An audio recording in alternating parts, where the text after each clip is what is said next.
Soalan ini paling kerap saya terima. Kenapa harga emas di bank lebih murah daripada harga emas di public gold?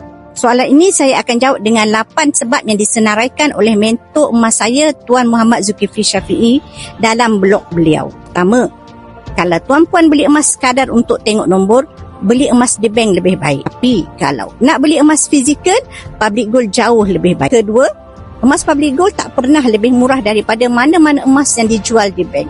Ini pengalaman mentor saya sejak 2010 lagi dalam dunia emas pelaburan. Ketiga, fokus public gold adalah emas fizikal.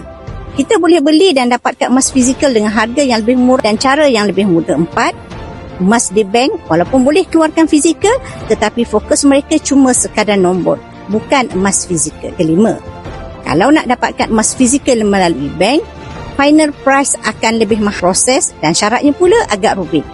Keenam, bila keluarkan emas fizikal, bank tak boleh beli balik emas tersebut. Ataupun syaratnya sangat cerewet. Kalau nak pakai duit, tuan-puan kena jual dekat tempat yang lain yang spread value ataupun selisih harganya yang sangat tinggi dan akan merugikan. Ketujuh, tuan-puan kena tahu public gold adalah kilang emas.